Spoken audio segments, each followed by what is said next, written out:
Ahí estamos. Buenas noches a todos, a todas. Y esta noche nos juntamos para hablar sobre los cuatro pilares de la medicina china. Yo soy Arturo Levi. Aquí está mi compañero Miguel Ángel. ¿Quieres presentarte, Miguel? Hola, yo soy Miguel Ángel. Mucho gusto y gracias por acompañarnos. Pues antes de empezar con estas pláticas, estamos ya como empezando un poco a cerrar el año, aunque parece pronto. El año pasado hicimos una plática a final de año como un poco contando todo lo que estuvimos haciendo el año pasado y hacia dónde iba un poco el proyecto. Este año estamos cerrando nuestro segundo año de vida de Chi Project y, y también queremos aprovechar así estas 5 charlas que vienen, una por mes, para ir adelantando un poco hacia dónde queremos ir el próximo año, en el 2024 y cerrar de alguna manera, o bueno, ir transformándonos, ¿no? Ir creciendo. La idea siempre es ir creciendo en lo que estamos haciendo, ¿no? Y de esa manera, pues también a los que nos ven o se conectan con nosotros un poco, pues sí, empezar a hacer, ir haciendo comunidad, ¿no? Nosotros no sabemos o no tenemos como un conocimiento así básico de cómo llevar así las redes o estas cosas, pero ahí vamos aprendiendo junto con ustedes, ¿no? Entonces, esperamos que dentro de todo esto que estamos haciendo vaya sirviendo lo que hacemos y pues sea de beneficio para ustedes y para la gente que se les, se les reúne, ¿no? Em, los últimos 2 años desde que abrimos Chi Project, Hemos estado, hemos estado impartiendo un par de cursos largos que se han llamado Fundamentos de Acupuntura y Fundamentos de Medicina China, en los que hemos estudiado las bases fundamentales de la medicina china y a eso viene a colación esto de los cuatro pilares de la medicina china. Obviamente, estos cuatro pilares los entendemos como cuatro pilares en los o que son necesarios para que podamos entender las bases de la medicina china y podamos trabajar con cualquiera de las herramientas que ella tiene, ¿no? Básicamente las herramientas que tiene la medicina china es la acupuntura, la herbolaria, el qigong o qigong, ¿no? El, el tuina o masaje, el tuina. ¿Y cuál me falta, Miguel? Acupuntura, herbolaria, qigong, tuina y la moxibustión. Moxa. Y la moxibustión. Justamente ahorita estamos impartiendo un curso de 3 meses sobre moxibustión. Y entonces, entender los pilares de la medicina china está enfocado en eso, en que tú puedas trabajar con cualquiera de las herramientas que están dentro de la medicina china y puedas llevar ese marco teórico a la herramienta que vas a utilizar, ¿no? Entonces, entendemos que la medicina china es una forma de entender el cuerpo humano, es decir, la medicina occidental tiene sus formas de entender el cuerpo humano, la fisiopatología, etcétera, y eh, su lenguaje le da el curso a los médicos para que puedan actuar con las herramientas que tienen dentro de la medicina, ¿no? Nosotros tenemos un lenguaje particular de la medicina china, que es necesario entender ese lenguaje, posicionarse en ese entendimiento para poder trabajar con estas herramientas y no estar cayendo en lo que se hace hoy en día, aunque ciertamente podríamos decir que es útil, algunas veces necesario, también algunas veces nos lleva a errores el estar traslapando conceptos de la medicina occidental a la medicina china. Y nosotros, Miguel no me dejará mentir, y si digo algo que no es cierto, pues tú dinos, Miguel, pero creo que los dos tenemos una afinidad por la medicina china clásica, ¿no? O sea, tenemos una afinidad por entender la medicina china desde sus orígenes y desde los textos propios de la medicina china, no solo de la dinastía Han, ¿no? Pero sí que sean textos de medicina china y entender la medicina china desde esos conceptos. ¿Es así, Miguel, o no? Sí, la idea es, bueno, hoy en día hay muchas maneras de practicar acupuntura, ¿sí? Desde algunos que se basan mucho en la evidencia científica. Hay algunos que hacen uso de acupuntura con alguna otra técnica. Hay algunos que hacen práctica de acupuntura con medicamentos. En fin, hay muchos estilos, más sin embargo, lo que intentamos es practicar o rescatar los fundamentos teóricos que hasta un cierto punto están olvidados. Y pues bueno, es importante también que se sepa que meramente practicar medicina china clásica es imposible.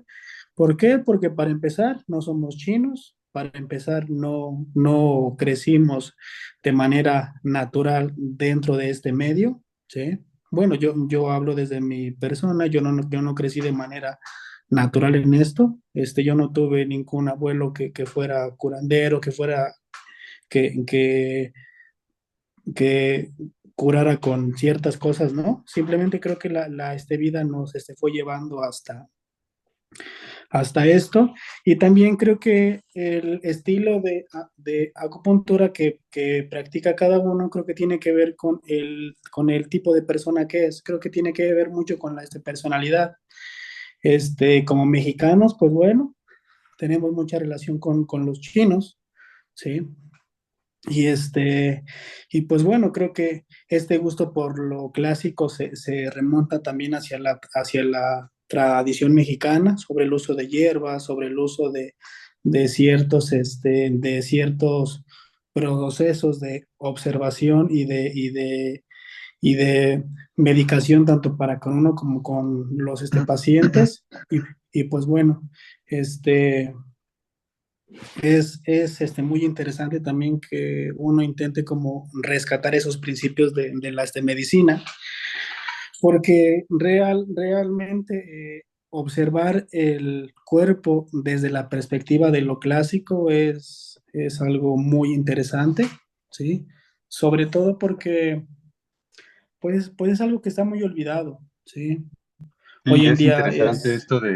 es interesante esto de que la medicina china clásica, cómo la puedes, cómo la puedes aprender, ¿no? Tú ahora me enseñabas que habías comprado este libro de Liu Li Hong, que justamente ese libro habla y hace mucho hincapié en que la medicina china no se aprende en las escuelas en realidad, ¿no? O sea, la medicina china clásica no se aprendía en escuelas, eran parte de linajes, siempre se necesitaba de un maestro y un discípulo, ¿no?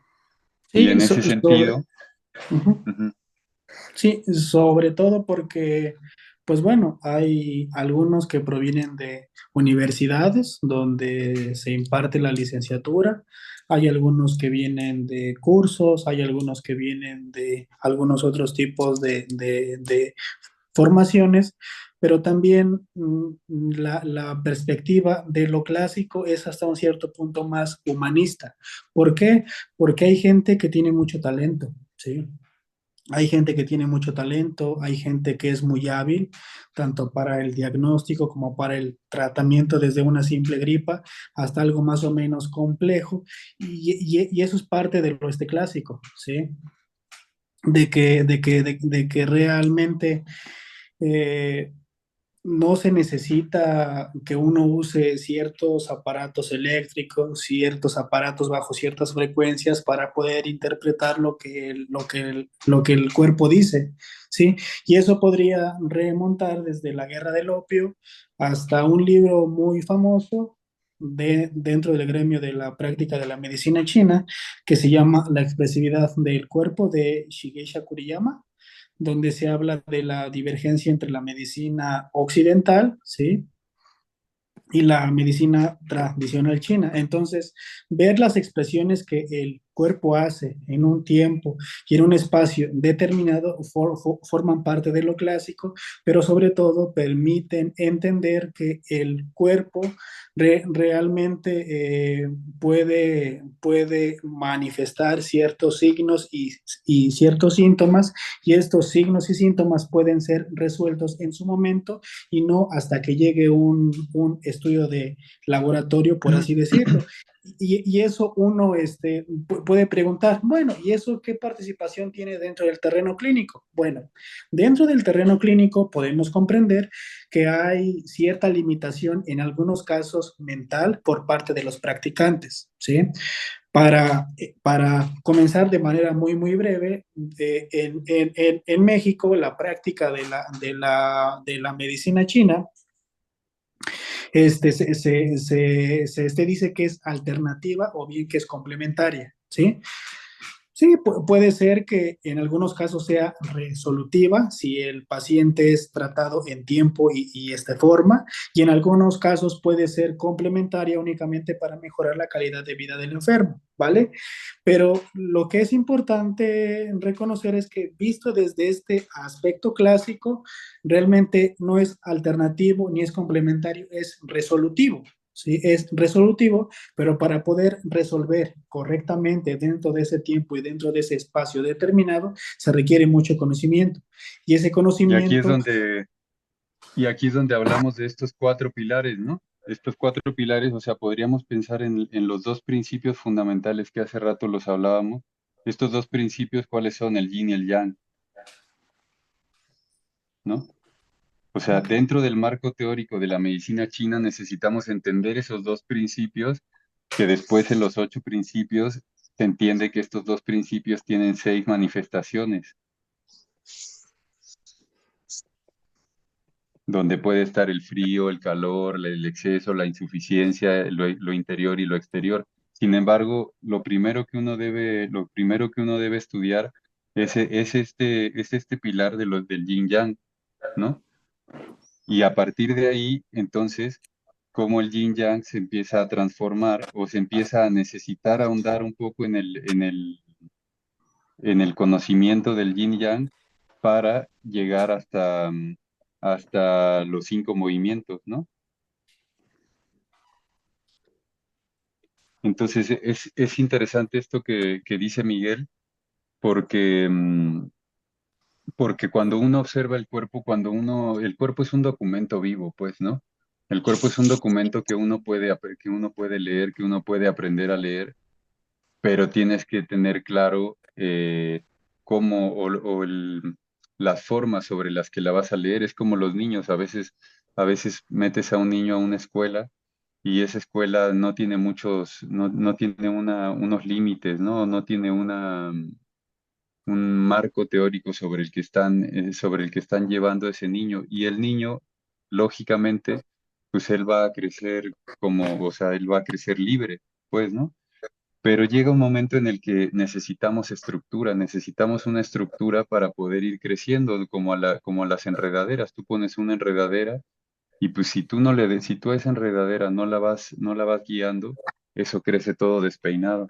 Pero si tú lo vas guiando, le cortas una ramita por aquí, le cortas otra ramita por acá, eso tiene armonía, tiene orden, ¿no? El conocimiento tiene esa característica, o sea, tú puedes ir tomando de aquí, de allá, de aquí, de allá, y al final te vas a sentir inseguro si no tienes un orden, ¿no? Si no tienes un orden, por eso nosotros hablamos de estos cuatro pilares. Estos cuatro pilares pueden darte un orden.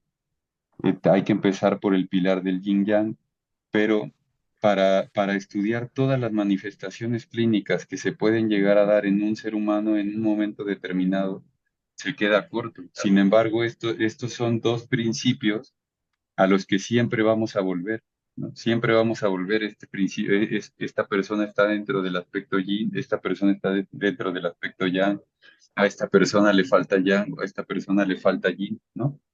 Entonces, ese es el principio de la dualidad. Es el principio de la dualidad. Todos conocemos este principio, ¿no? Y como dentro de este mismo principio está el tres. parece que solo son el yin y el yang. Sin embargo, esta línea del medio simboliza el chi que constantemente se está transformando o en yin o en yang, ¿sí? Este principio del yin y del chi es la unión del agua y el fuego. Esta unión del agua y el fuego ya se veía desde el yin y el yang, ya se veía desde el yin y el yang. Lo que pasa es que con el idioma chino nos damos cuenta que hay conceptos que engloban miles de transformaciones o miles de conceptos en un solo concepto, es decir, yin y yang son simplemente conceptos, no son una cosa per se, ¿no? Son un concepto que puede englobar muchas cosas. El yang va a englobar la transformación, el calor, el movimiento, etcétera, lo que va hacia arriba. El yin va a llevar a la forma, el frío, el oscuro, etcétera, ¿no? Entonces, esos conceptos constantemente se necesitan el uno al otro para decir esto es yin, yo necesito compararlo con algo que sea yang, etcétera, ¿no? Y viceversa. Entonces, este yin y yang lo podemos ver como el agua y el fuego. Esto ya se veía desde uno de los libros más antiguos, que es el I Ching.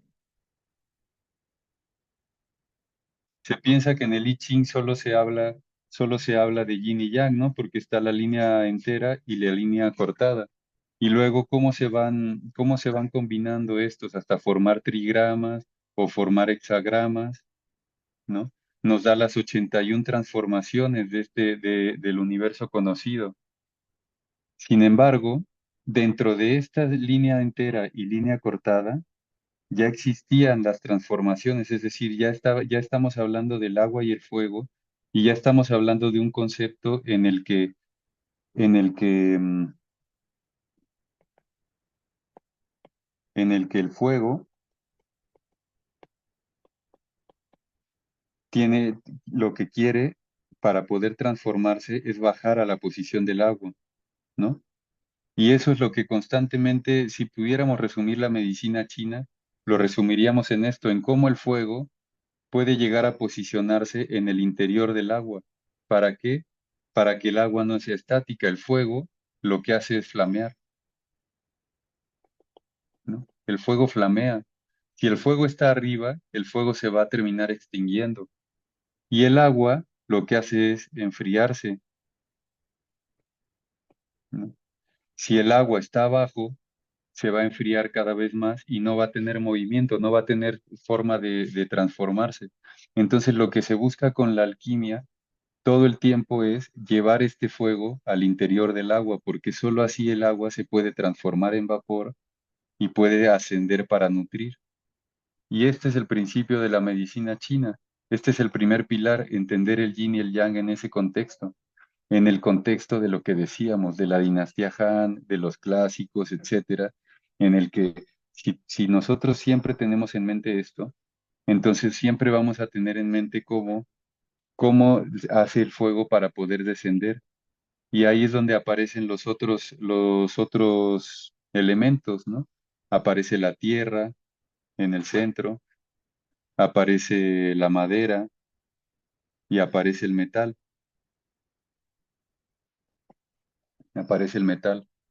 Entonces, ahí ya tenemos toda una interacción entre movimientos en donde para que el fuego pueda bajar, el metal necesita condensar los líquidos que ascendieron.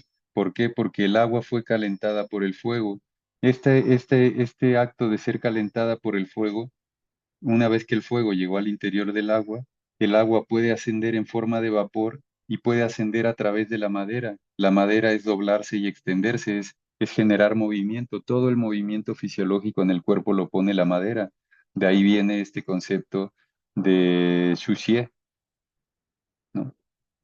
Este concepto del tiempo y forma en todos los procesos funcionales que pone el hígado y que pone la madera involucra este movimiento constante que hace la madera para que el agua pueda ascender y pueda terminar que nutriendo al fuego.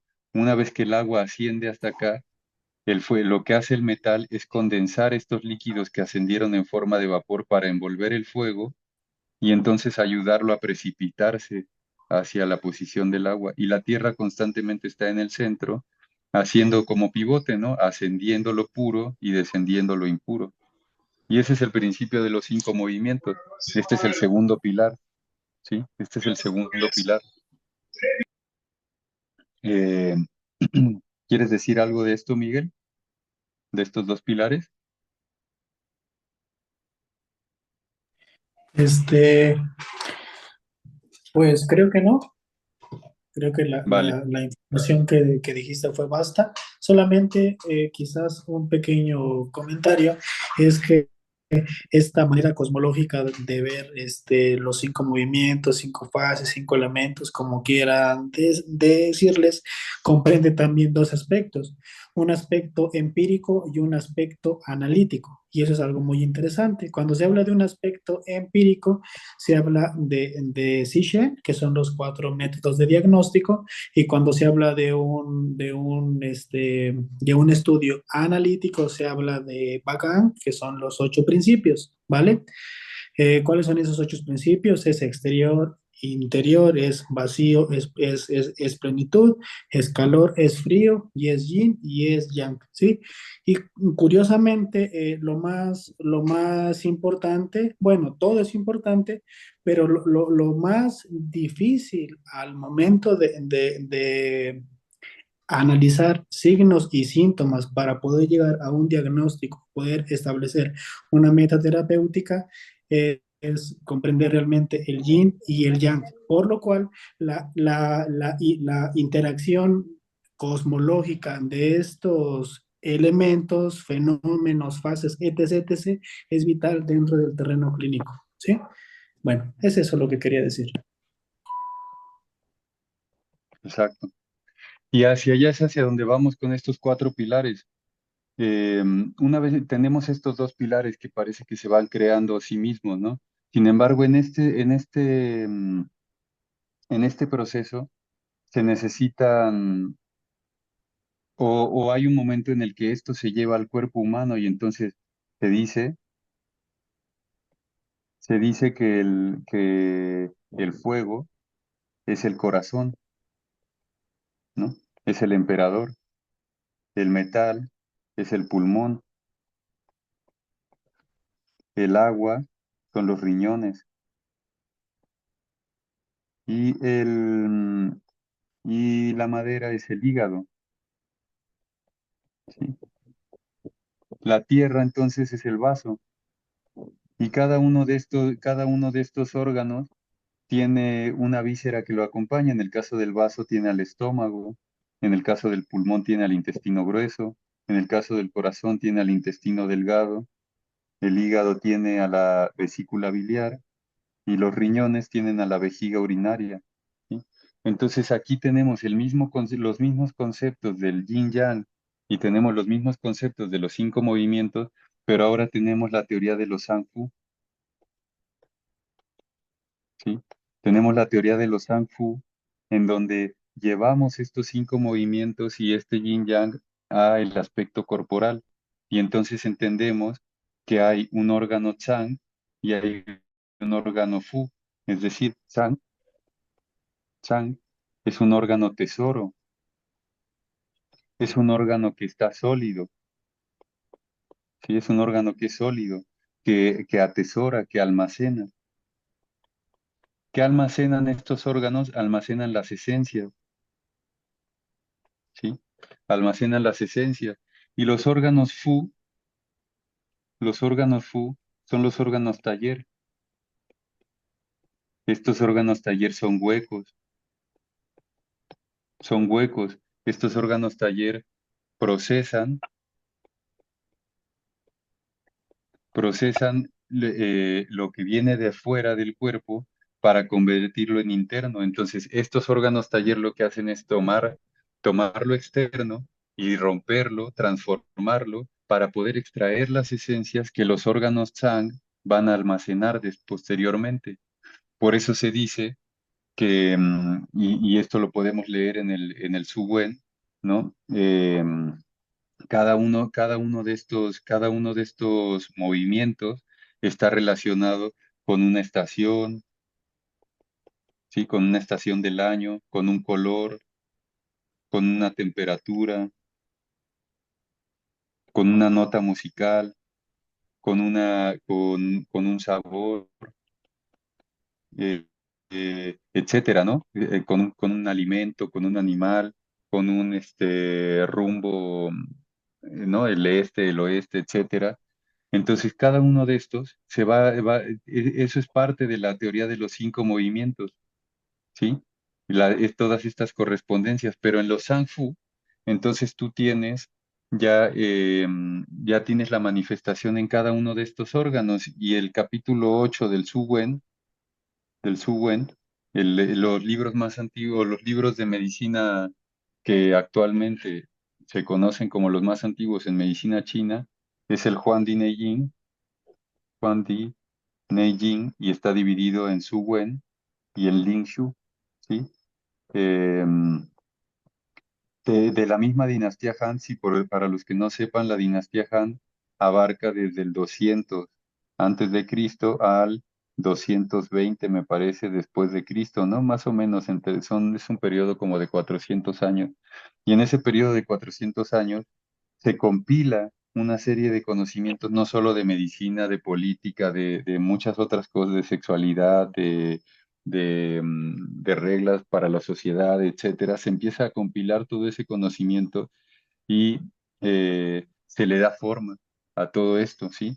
Y todos estos conocimientos vienen desde esa época y a lo largo de la historia hasta nuestros días, ha ido cambiando ligeramente. Sin embargo, estos libros siguen vigentes. Lo que pasa es que para entender esos libros necesitamos, de alguna manera, posicionarnos en la mente de esas personas en la dinastía Han, ¿no? En el 200 antes de Cristo, lo que querían decir cuando hablaban del chi, cuando hablaban de la madera, cuando hablaban del metal, ¿sí? ¿Qué es lo que ellos realmente querían decir? Y para eso hay algunos textos un poco más antiguos, como por ejemplo el Shangshu, en donde te hablan que si el fuego es flamear, que si el agua es enfriar y descender, etcétera. Entonces se usan algunos otros libros que no son de medicina para entender qué es lo que se quería decir en esas épocas con todos estos conceptos, ¿no? Y podemos poner un ejemplo, o sea, los riñones son la base, se dice en medicina china que los riñones son la raíz del cielo anterior. Esto podríamos relacionarlo con, con la genética o aquello que ha sido heredado por nuestros padres y con lo que nosotros llegamos al nacimiento, ¿no? Nosotros nacemos con una cierta esencia. Esta esencia tiene la base del yin y la base del yang originales en nuestro cuerpo. Esta base del yang es conocida como el Mingmen. En medicina china se le conoce como la puerta de la vida y es el fuego ministerial, es el fuego que va a calentar este yin y este yin es la esencia, es lo material, es la parte material de esta esencia, es decir, esta misma esencia tiene dos aspectos, tiene uno yin y tiene uno yang, uno que pone el calor funcional y otro que pone la forma, ¿sí? Otro que pone la forma. Este calor tiene que calentar la forma para que el resultado de esto sea un chi de manera funcional para el cuerpo. Y este chi, que se llama yuan chi o chi fuente, es el que va a animar todos los procesos funcionales de los demás órganos, ¿sí? Va a animar los procesos funcionales de los demás órganos. Una vez que el riñón puede evaporar estos vapores, ¿no? Este resultado, el pulmón constantemente es lo que hace el pulmón. Al pulmón se le conoce en los clásicos como un dosel, como un techo, ¿sí? Es el órgano yin más alto está en la posición más alta y de lo que se encarga es de generar las nubes, ¿no? Las nubes como una metáfora para poder luego rociar con lluvia todo el organismo, para poder humectar todo el organismo. Eso sería como el mismo principio del metal. El metal siempre va a tener afinidad por lo claro, por lo sutil, y en ese sentido, el pulmón estando en esta posición condensa los líquidos necesarios para que el calor del corazón no se pierda. Si el corazón empieza a flamear, va a haber síntomas de qué, de palpitaciones, de intranquilidad, de insomnio, etcétera. Signos que podrían relacionarse algunas veces con un calor por exceso, pero el calor por exceso de manera literal no existe porque nadie tiene un exceso de vida, ¿no? El calor es vida. En la dinastía Han se le entendía el calor como vida, pero lo que sí encontramos es un calor, es un fuego o que no se mueve o es un fuego que no tiene agua para envolverlo, ¿sí? Un fuego deficiente, es decir, un fuego por deficiencia de yin. Y ese fuego por deficiencia de yin sería este aspecto de que el fuego no está siendo envuelto por los líquidos y nadie lo puede ayudar a bajar. Y entonces flamea. De la misma manera que un fuego que está estancado, por ejemplo, en el sistema gastrointestinal, sea, hay un estancamiento en ese sistema gastrointestinal y la mayoría de las patologías que se dan en el sistema o por un estancamiento se manifiestan como un fuego por exceso, ¿no? Un fuego por exceso en medicina tradicional china. Y aquí podríamos abrir un paréntesis en el que, y regresar a lo que decía Miguel al principio de la plática, y abrir ese paréntesis en cuanto a qué es la medicina china o lo que podríamos llamar medicina china clásica, que es verdad que no existe no existe en sí una medicina china clásica porque todos estos textos y todo esto se ha perdido en repetidas ocasiones a lo largo de la historia y ha sido compilado otra vez. Los libros que tenemos hoy en día sobre herbolaria o sobre el Juan Di Neijing fueron compilados o por Wang Shuhe o por Sun Simiao en la dinastía Tang. Este, entonces quiere decir que no son los libros que existían en la dinastía Han, no son esos libros, pero se fueron recuperando ciertas tablillas hasta que se compilaron los libros que conocemos hoy en día. Entonces tampoco tenemos un 100% de certeza de que esos libros no tuvieran ya conceptos de otras dinastías, ¿me explico? Entonces, la medicina tradicional china, o lo que conocemos hoy en día como medicina tradicional china, es otra compilación más que se hizo en la década de los 40, 50, ¿sí? Con el comunismo y Mao Zedong, en donde Mao manda a llamar a todos los acupuntores y gente que hacía herbolaria de toda la región que abarca China y empiezan a compilar todo ese conocimiento nuevamente y forman las primeras escuelas, ¿sí? Pero el comunismo ya quería entrar en esta carrera de la modernización, entonces forman las primeras escuelas y se empieza a enseñar la medicina china junto con medicina occidental. Se empieza a enseñar así, claro.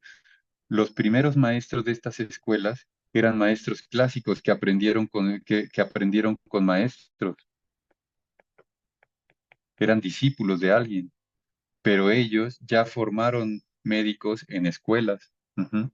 Entonces, mucho de lo que hoy en día conocemos fue un proceso de 20, 30, 50 años hasta que se terminó de armar todos estos conceptos, ¿sí?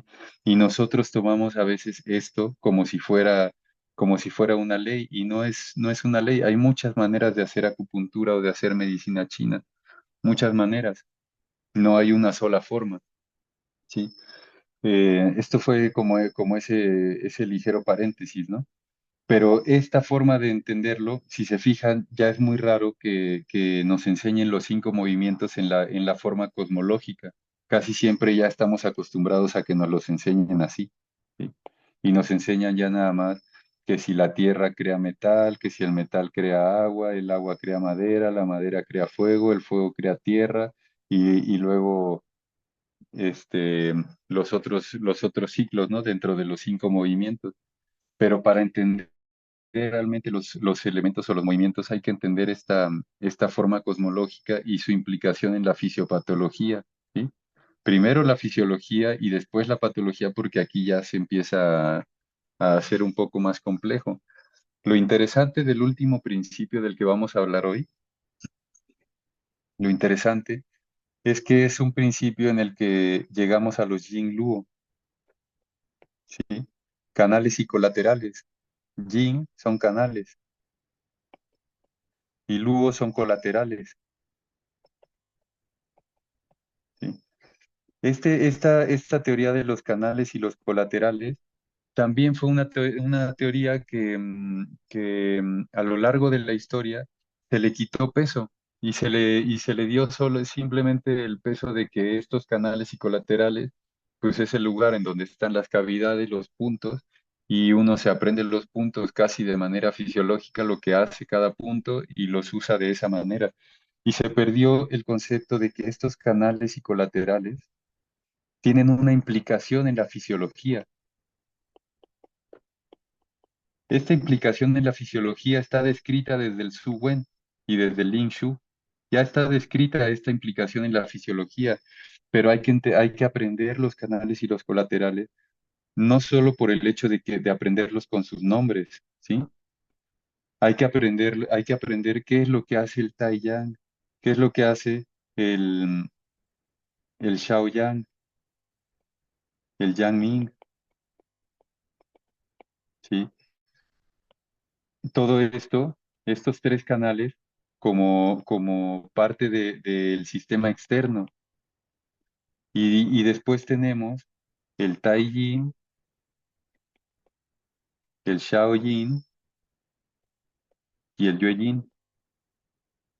eh, el Yue Yin. Todo esto como parte de lo interno. Y entonces, entender esto, claro, nunca te olvidas de los Sanfu, porque el Tai Yin es el vaso y el pulmón, el Shao Yin es el riñón y el corazón, el Yue Yin es el hígado y el pericardio, ¿no? O Xin Bao. El Yang Ming es el estómago y el intestino grueso, el Xiao Yang es el triple recalentador o San Yao y la vesícula biliar, y el Tai Yang es la vejiga urinaria y el intestino delgado. Cada uno de estos, cada uno de estos canales tienen una relación fisiopatológica que, eh, que protege el organismo del exterior y permite que lo externo sea parte de lo interno o que aquello externo que quiere invadir el cuerpo pueda ser expulsado, pueda ser protegido. Y esto que termina siendo parte interno, entonces termina siendo la reunión del yin y del yang, ¿sí? Es decir, termina siendo o sangre o chi o líquidos.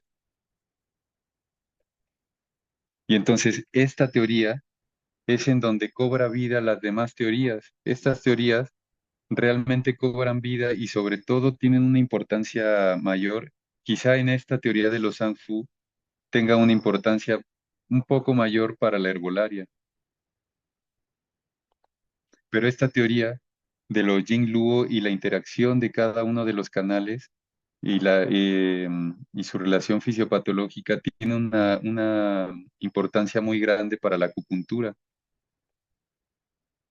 ¿sí? Por ejemplo, no solo a la hora de elegir un punto o elegir otro o elegir una interacción entre canales, sino también a la hora de hacer un diagnóstico. Es importantísimo que nosotros podamos usar la teoría de los Sanfu en una diferenciación sindromática, lo que hablaba Miguel Ángel sobre los cuatro métodos, ¿no? Observar, preguntar, palpar y oler, ¿no? Escuchar y oler. En esos cuatro métodos, tú vas recabando información sobre la persona, pero esa información que tú recabas sobre la persona necesita ser corroborada, pero a lo largo de la historia, la palpación se dejó solo en el pulso, ¿sí? Y quizá el observar se quedó solo en la cara. Algunos también observan el cuerpo, etcétera. Sin embargo, es más común que se observe la cara, que se palpe el pulso, que se observe la lengua, ¿sí? Pero los canales ya casi no se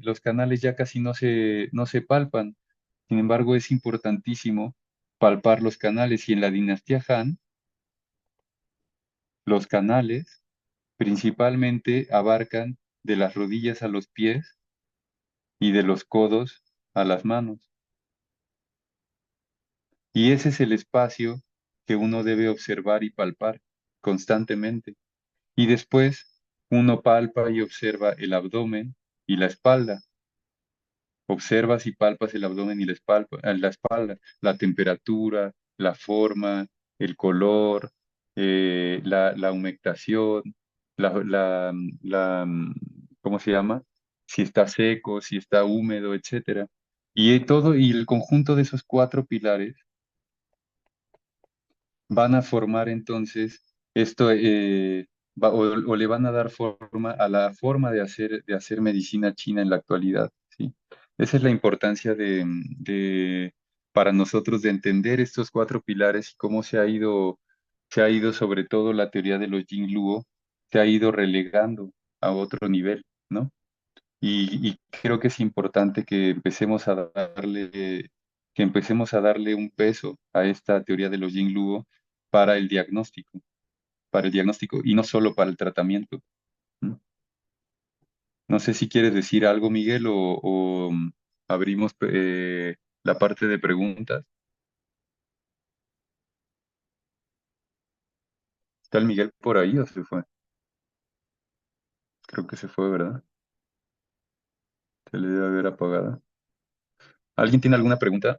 Queríamos hablar de estos cuatro pilares hoy precisamente por lo que decía al principio, muchos no estaban al principio cuando iniciamos, pero la idea es que en estas 5 charlas que vienen, una por mes, eh, queremos ir, de alguna manera, irles contando lo que vamos a ir haciendo el próximo año.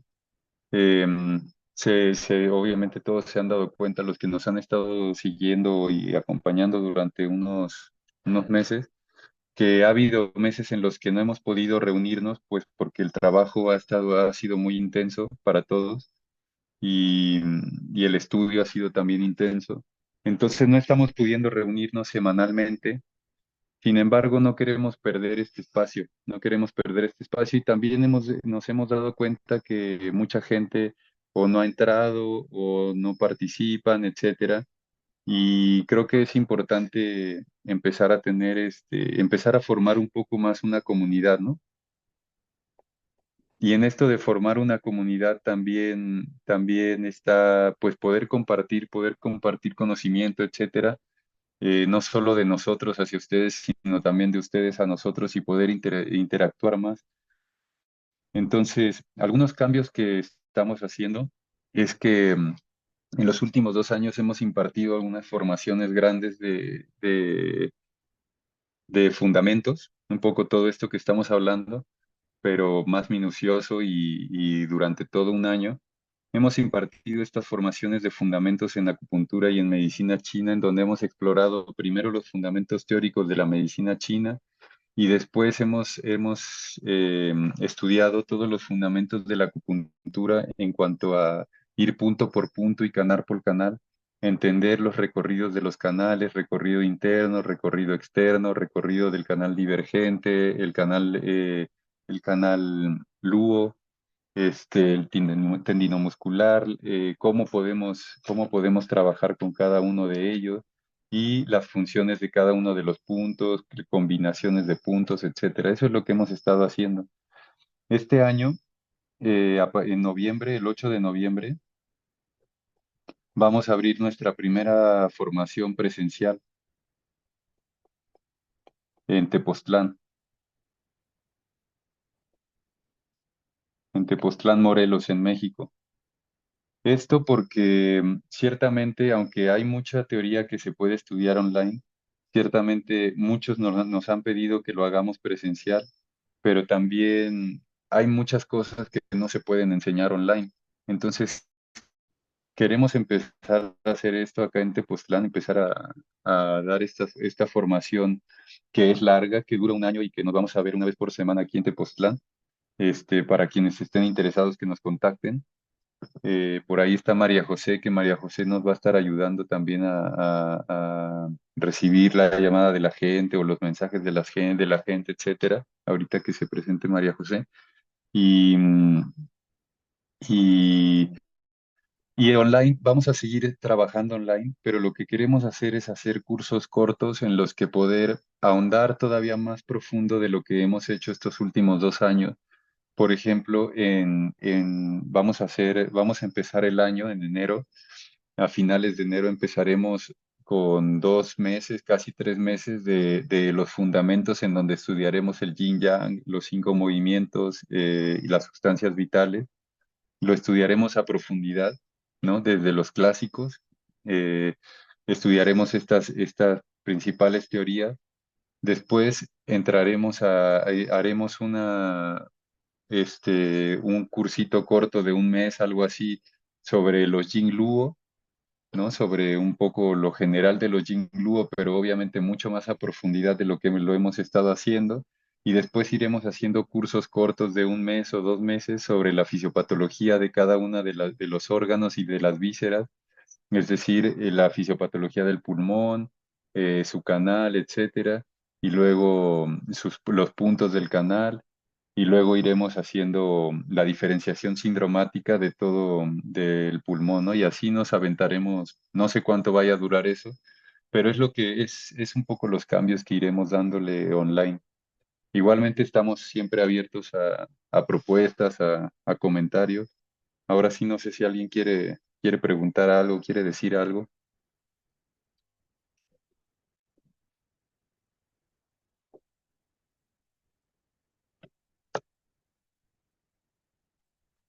¿Nadie?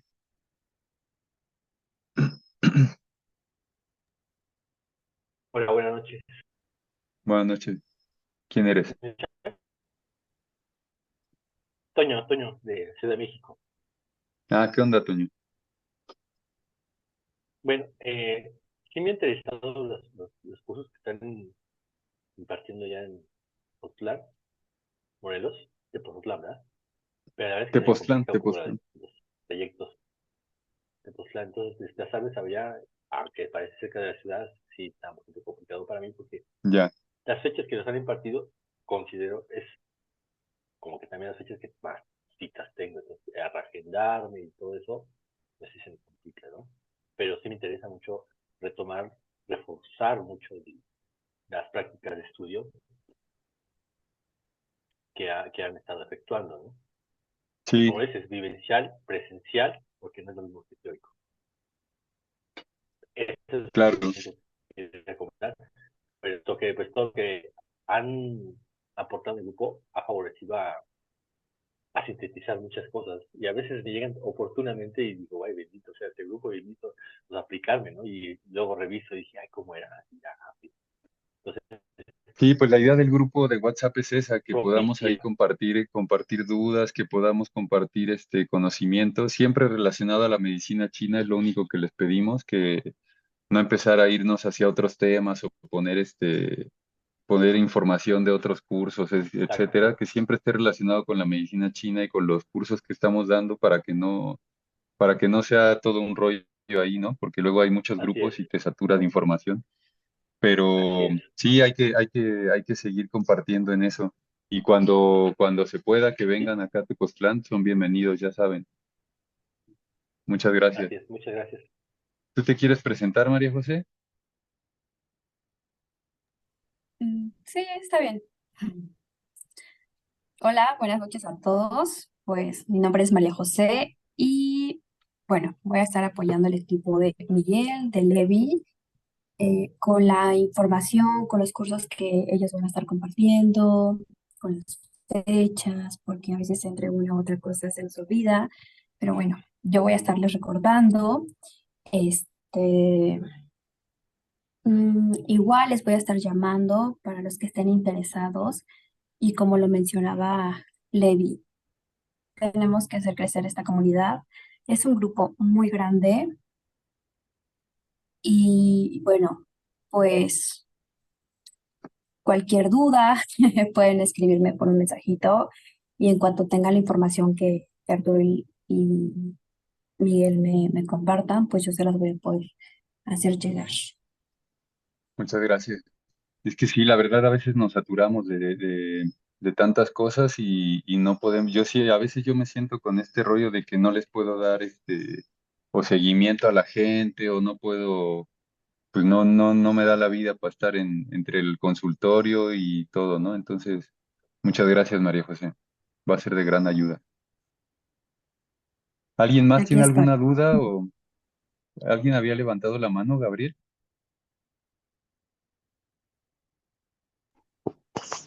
No, solo saludar a tu asistente y bueno, ya que estoy, que me diste la palabra, agradecerte por eh, lo que vi hoy. En principio yo soy practicante de Tai Chi y Qigong y bueno, todos estos conocimientos de alguna manera los voy tratando de recabar en forma autodidacta, ¿no? Entonces, sí me sirve para mis prácticas internas. Así que bueno, Genial. muy agradecido. Sí, ahora que dices eso, seguramente el próximo año no sigamos haciendo las charlas gratuitas como lo hemos estado planteando, pero vamos a estar planteando ciertas charlas así como estas, así cortas, que lo mismo lo que les decía, si ustedes quieren proponer temas, propongan temas. El único cambio que va a hacer es que vamos a ir pidiendo una cooperación, ¿no? Una cooperación me refiero a una remuneración simbólica, ¿no? Este, ya les iremos diciendo, pero serán máximo 100 pesos, no sé, algo así, pesos mexicanos. Eh, También para poder pagar los gastos de esto, de las plataformas y todo esto, ¿no? Entonces será el cambio más significativo que hagamos en esto, pero sería interesante, por ejemplo, que gente como Gabriel, etcétera, que no están en la medicina china, pero que les interesan ciertos temas que por ejemplo puede ser, oye, me interesa, en este movimiento usamos tal punto, etcétera, ¿no? Y que podamos hablar de puntos, que podamos hablar de canales, que podamos hablar de cosas que a ustedes mismos les interesen, ¿no? En charlas cortas. Entonces, eso por otro lado.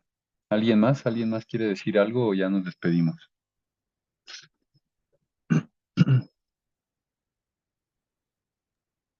Bueno, yo simplemente agradecer la charla a Arturo, así que siempre es un placer escucharlos y bueno, bienvenida María José.